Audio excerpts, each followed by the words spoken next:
Comment niya yan. Hindi, unahin ko muna ang kanta ko kasi dito ko nakabasa. Okay. Ito ay title niya is Thank You My Friend.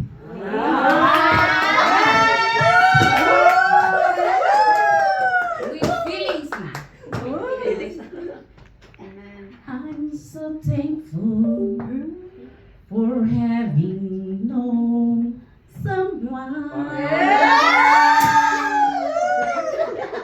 And gentle. Parang yung ano ako. Boses pa rin sa Alas 12. Sige, Sige, comment niya yan. Revealing the Lord is high, that love is great, and is all divine. Words are not enough to thank you, my friend, for the struggle that bleed on and depend. You share your ways, your heart you lend. My worries are healed, my pains immense. Thank you, my friend. This I should say is the language of my heart from on this day. And as you help me and show me the way, you cheer me up and keep my blues away.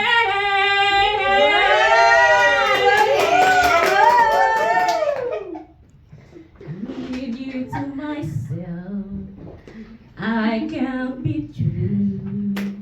Nothing to Ano yun? hide, Non-expressible. Ano yun? Feeling? nothing to show.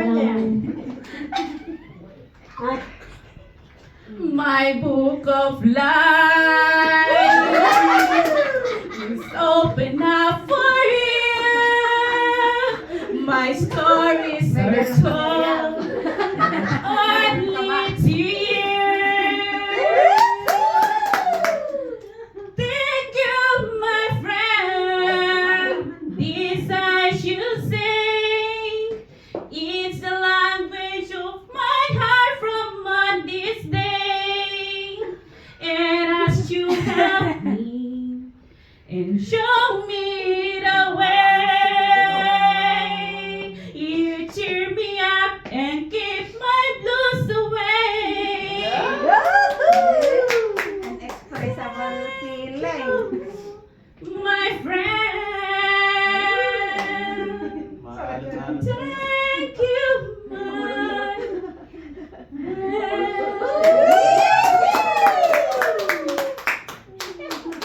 Yun, nung nakilala ko si Sis Ernie, Walang iyakan. in the first na nakita ko siya, first time ko pa malasalubong nung first ko dito, is first si Ate Betty. Pangalawa siya ang nag-approach sa akin. Tapos sabi ko, bakit ang date nito? Pero ano, sabi ko, bakit andito sa Israel? Yun kasi talaga yung nasa ano ko, nung time na yun. Nung nakilala ko pala, nung tumatagal na, makikilala ko, ay Diyos ko, yung kumbaga, hindi ko yung sabi ko nga dito, hindi ko masabi yung kung ano siya. Kasi parang ako, siya yung figure ko kasi. Yung, alam mo, yung nag-preach siya nung first, natouch ako. Kasi sabi ko, bakit, alam niyo yung kumbaga, yung feeling na, ay, ano nga, parang, yung kumbaga, sabihin mo na, ay, tamang-tama yung preaching niya kasi nangyayari sa buhay mo. Ganon siya. So, aside from that is, kaya ko sabi ko na andito is magpasalamat ako sa kanya. Kasi, nung makilala ko siya hanggang sa tawagan, ganyan, meron yung time na ako po ay talagang Punta dun sa... nadadown ako. As in talaga na ayoko nang magsimba ganyan. Pero alam niyo siya, sabi niya sa akin, huwag ka nang bibitaw. Tapos, anong problema? Sabi niya sa akin. Yun, wininto ko sa kanya. Siya ang nakakaintindi siguro sa akin. Kasi, yung ayaw ko nang magsimba, pero sinabi niya sa akin na huwag kang bibitaw. Anong... Basta bibitaw sila. Basta ang Diyos ang binitawan mo. Hindi ako ang... Tapos sabi ko, totoo siguro kung bitawan ko, ako ang lugi, sabi niya. O, tama nga. Kung ako talaga, ayaw ko nang punta sa simbahan, sinong lugi? Sarili ko. Tapos yung verse na talaga na sinabi niya yung kanina, yung Jeremiah 29 verse 11 talaga. Lahat ay hindi bigay sa'yo ang hindi mo kaya. Yun yung sinabi niya sa akin, kaya yun yung nagpaano sa akin na nagbuhay sa damdamin ko na hindi ako instead dahil ma-down ako, pero siya ang nandito sa akin.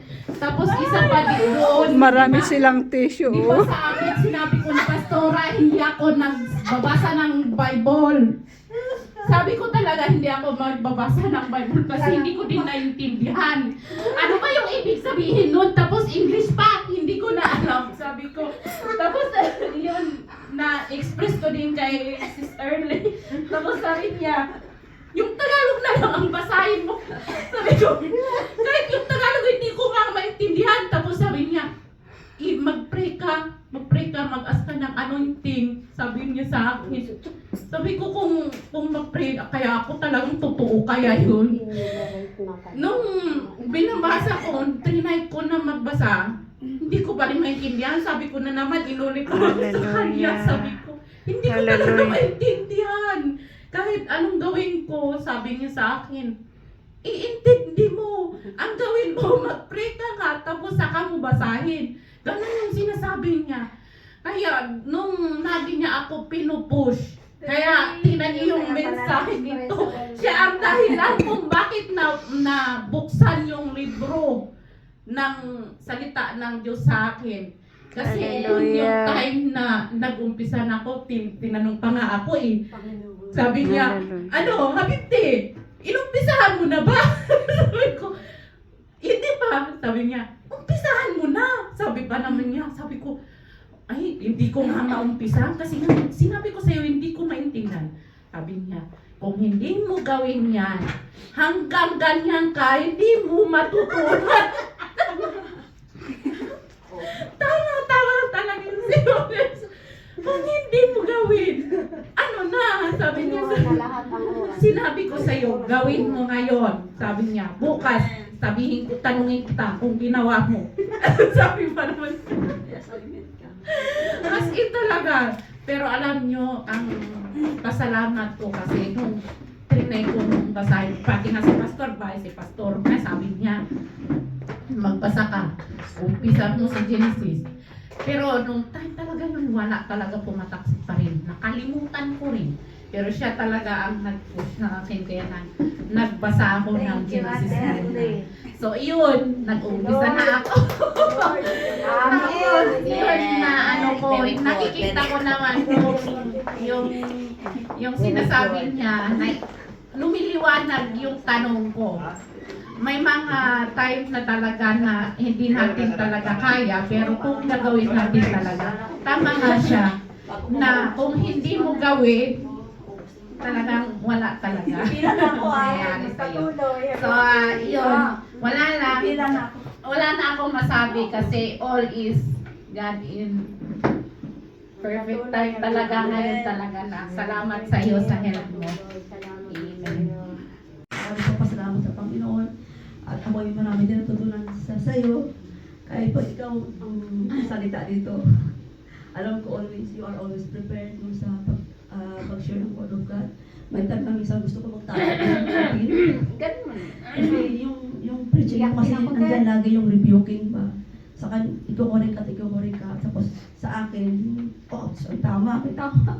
Yung itatama ko din yung sarili ko kasi natatama din ako sa mga preaching mo. Kaya I really thank God sa buhay mo po. Sa 4 na taon na magsama natin. Ay, thank you.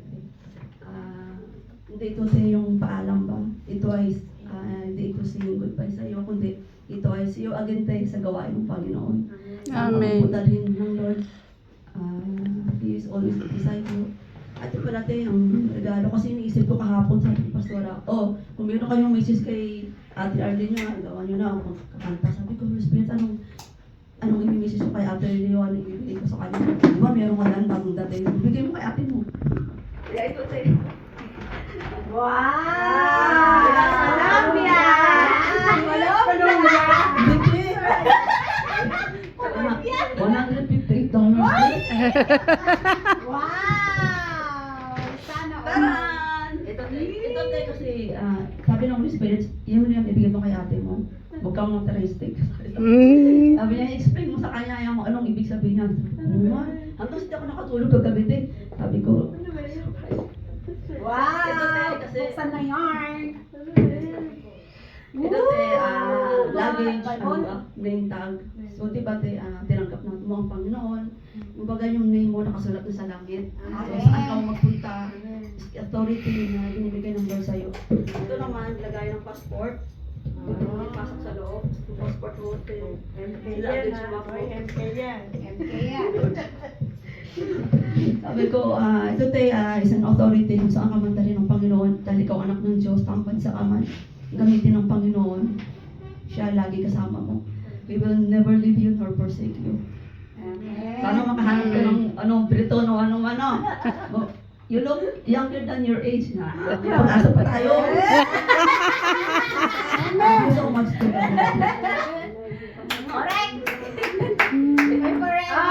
Much as early, my dear son. I pray na sa pupuntahan mo.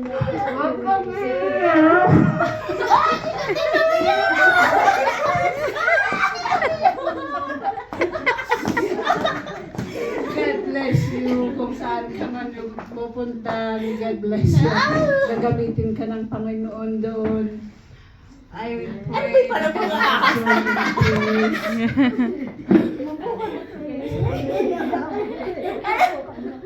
Next ka naman, Ate Marlene. Magkita kayo sa Pinas. Kahit hindi tayo mag-pray sa isang bubong, pero the bond in our the love of God is everlasting bond in heaven.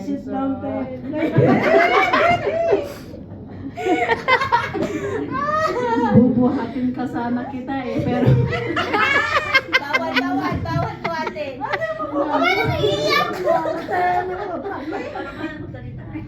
God bless you. So, thank you very much. I will not forget what you already to me. So,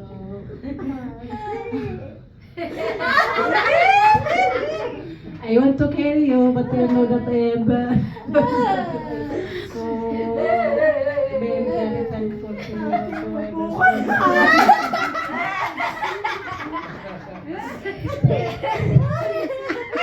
Ilabas mo na, para minsanan. next Next. Sabi ko na lang Thank you. Sis early. Gawin ko ng magharana, katulad kay Philip. Baby painting. Go, moment mo yan. Well, I understand it's hard to walk with your heart hanging down. With many struggles in your life, you want to step down. Well, I understand the load you bear and sometimes you want to stop. I want you to say don't stop. Just keep the faith alive. Just keep the faith alive. Keep the burning in our heart. Sometimes trials come to teach us. Temptation come to taste us. If we are true, Just keep our faith alive. If you never feel the pain, how would you know Him? If you never felt the sadness, how would you love Him? If life is so perfect, would you serve Him in our heart? Just keep our faith alive. Just keep our faith alive. So, sabi na dito sa Hebrew 12:2, fixing our eyes, the pioneer and perfecter. So, kahit anong mangyari, alam ko sa Pinas, yung mga kasamahan natin na umuwi, sabi nila, sis, tingnan mo kasi mamahal ang mga bilihin dito. Walang pagtrabahuan. But, if keep our faith alive, and keep our faith alive, wala yung fear sa atin. Napakinggan natin yung mensahe kanina na you must have to cultivate. So, God is our provider. So wala yung fear. Kasi kung minsan sa atin is pag-uwi ko, mauubos yung pera ko, paano ako? Ganun din sa akin, pero na it's a word of encouragement lahat yung sinabi ng yung narinig natin kanina. So that is encouragement to us. Kasi sa totoo talaga is marami sa atin na kahit ilang years na sila dito is meron parang fear na pag-uwi ko sa Pilipinas is ganito. But if we keep our faith alive, no worry. Because God is our provider, God is our shield. Sa Psalm 46 verse 1, God is our shelter. So, God bless you, Sis Early. You are so blessing.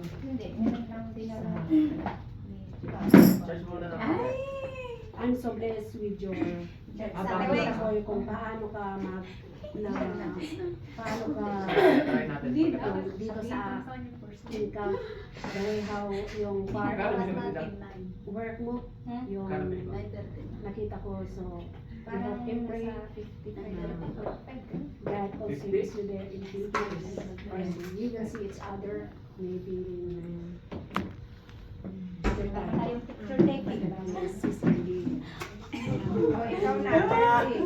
Gosh, ayokong umiyak. Oh my gosh! Basta, magpasalamat ako Ate Arlene kasi, syempre, tayo yung maiingay dyan na kwarto. At saka, vibes talaga tayo. Kapag-ugay. So, mamimiss kita talaga Ate Arlene. Wala na akong kasamang mag-ingay sa kwarto namin. Meron naman si, Ate Weng. Pero, syempre, iba pa rin na kung meron ka pang dagdag. Ikaw ang dagdag ka pang maingay eh. Kaya, mga memories natin sa pagpupulot. Namimiss ko yun, di ba? Ingay-ingay natin. At saka, alam mo na yun, basta, pag nandito tayo, namimiss talaga kita, Terly. Sana magkita ulit tayo dun sa Manila. Puntaan ko ang mansion mo. And, higit sa lahat, pagpatuloy mo pa rin kung ano yung binigay ni Lord na Amen. yung pag-share yung words of God. Nakaka-bless ka, Terly, kahit alam mo na medyo ako, pero yung sineshare mo talaga na words of God, tumatatak pa rin sa puso ko, sa isip ko, kahit pinipilit mo ako na, Jen, mag-ano ka, pero may time, maybe God, there's a time na ibibigay na God na gamitin niya ako. Amen. Gamit niya din ako. Amen. And God bless you, Ate Early, and your family, and happy bon voyage next week. God bless you and your family. Next week, next Thank you. Salamat.